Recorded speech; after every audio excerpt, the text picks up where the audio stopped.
Halo sobatku, selamat datang di channel Sobat Movie.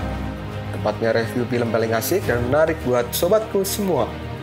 Yang baru gabung, silahkan klik tombol subscribe ya dan nyalakan loncengnya, supaya kalian tidak ketinggalan film-film seru yang Mimin upload. Oke, gak usah berlama-lama lagi, langsung aja kita ke reviewnya. Gasken sob.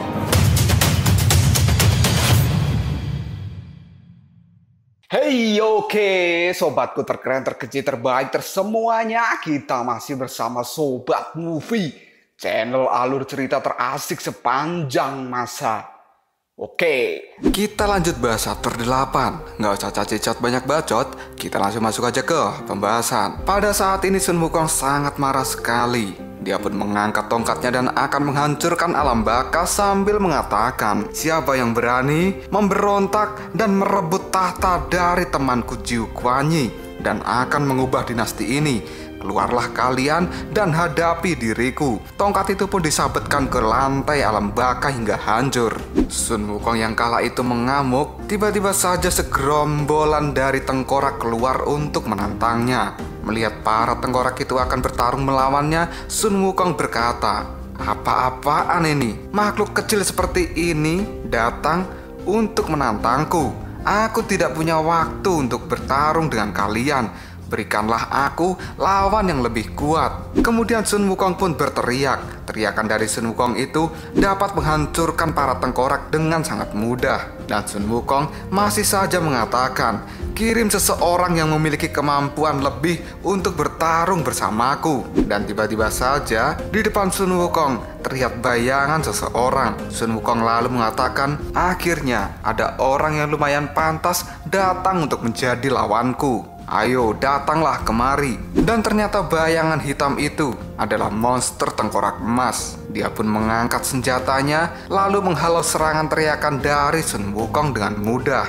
Sun Wukong pun kali ini bersemangat untuk bertarung dengan tengkorak emas. Dia pun memutar-mutarkan tongkat ruyinya yang akan diadu dengan palu milik tengkorak emas. Dan benar saja, pukulan terkuat dari mereka berdua kini saling beradu. Sambil menahan pukulan yang dilakukan oleh tengkorak emas, Sun Wukong mengatakan, biarkan aku menikmati pertarungan ini. Kita langsung berpindah ke tempat Biksu Tong. Pada saat itu Biksu Tong masih saja mengobrol dengan roh batu. Biksu Tong pun bertanya, aku masih tidak mengerti, benarkah segala sesuatu di dunia ini tidak peduli seberapa besar atau kecil memiliki sebab dan akibat? Apakah jika aku minum satu tengguk, kemudian aku ngiler, dan aku makan sesuap nasi, kemudian aku pakai sandal jerami dan lain-lain, apakah itu adalah hasil dari sebab dan akibat? Roh batu menjawab perkataan dari Biksu Tong, segala sesuatu itu memang lahir dari sebab dan akibat, dan jika ada sebab, pasti akan muncul sebuah akibat. Kemudian Biksu Tong bertanya lagi, apakah ini mungkin juga sebab dan akibat?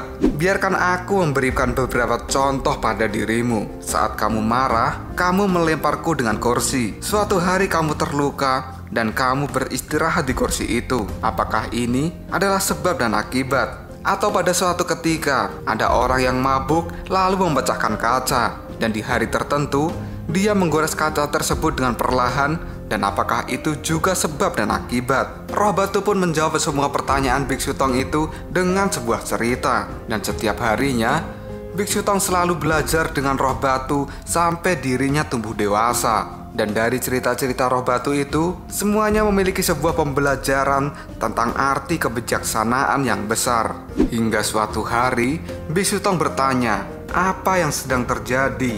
Dan ini pelatihan macam apa? Roh batu itu pun menjawab, ini adalah sebuah pelatihan yang besar. Dan ini adalah alam kebijaksanaan yang mungkin harus kamu kuasai. Karena ini akan menjadi sebuah pengalaman. Sambil tersenyum, roh batu terus mengatakan pada Biksu Tong, apa yang disebut kebijaksanaan itu adalah sebuah akumulasi dari pengalaman.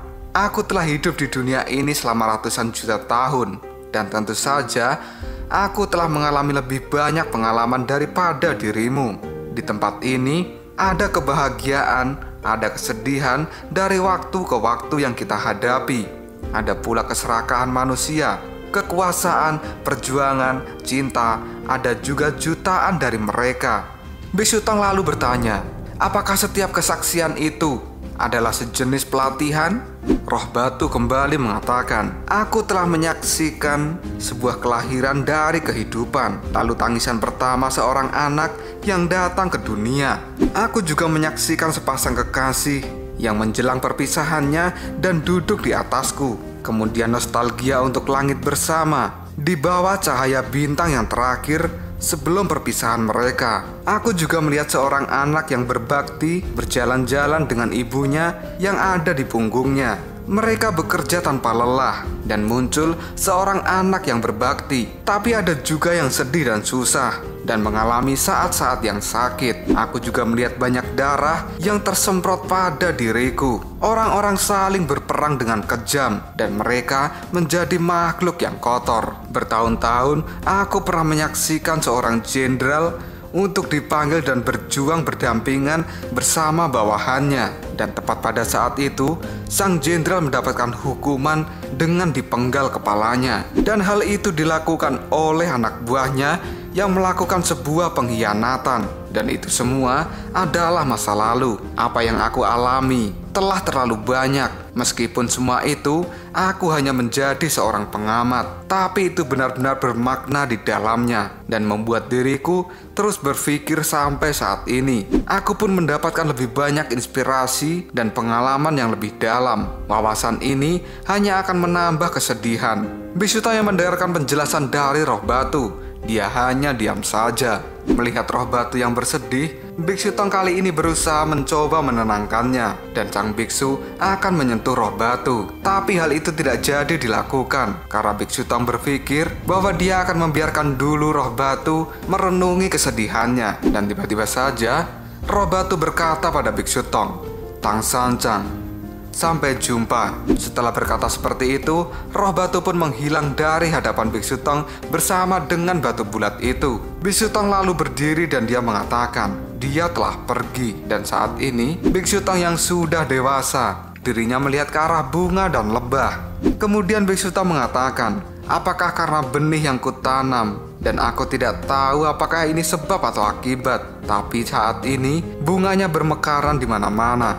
Tapi cinta yang besar dan kebaikan yang besar telah ditaburkan oleh roh batu pada diriku. Dan itu telah tumbuh di dalam lubuk hatiku dan perlahan membesar lalu bermekaran. Kita berpindah ke tempat Sun Wukong yang bertarung dengan tengkorak emas. Sun Wukong yang masih menahan pukulan dari tengkorak emas, dia mengatakan bahwa pertarungan ini sangat menyenangkan. Kemudian tengkorak emas pun berkata pada Sun Wukong, "Hei monyet iblis, kemampuanmu tidak buruk ternyata." Sun Wukong pun menjawabnya, "Kamu sebaiknya menyingkir, karena jika tidak, tulang busuk yang tersisa di tubuhmu tidak akan bisa diselamatkan." Kata-kata itu membuat si tengkorak emas marah, kemudian berkata pada Sun Wukong, "Lancang sekali kamu. Dunia bawah ini tidak akan cukup kuat untuk dirimu." Tengkorak emas pun memberikan tekanan yang lebih kuat pada pukulannya kepada Sun Wukong. Tapi Sun Wukong masih dengan santai menahan pukulan dari tengkorak emas itu. Dan tiba-tiba saja Sun Wukong pun kini memutarkan tongkat emasnya. Melihat putaran tongkat ruyi yang dilakukan oleh Sun Wukong, tengkorak emas kini mengatakan,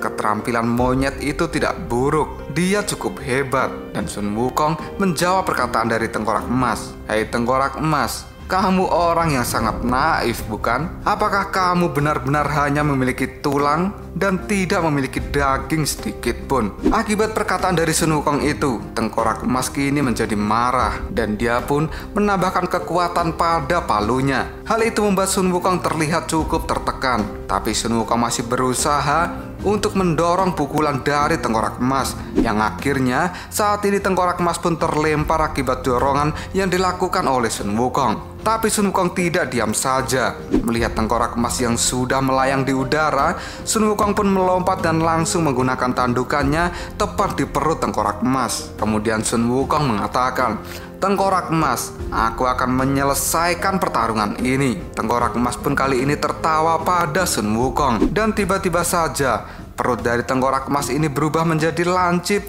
yang membuat Sun Wukong terlempar. Tengkorak emas juga mengatakan, Sun Wukong, bisakah kamu mencari dulu tentang diriku ini? Kamu hanyalah seekor monyet iblis yang masih bermimpi. Kekuatan tengkorak emasku ini melebihi dari imajinasimu. Aku adalah musuh alami dari dirimu."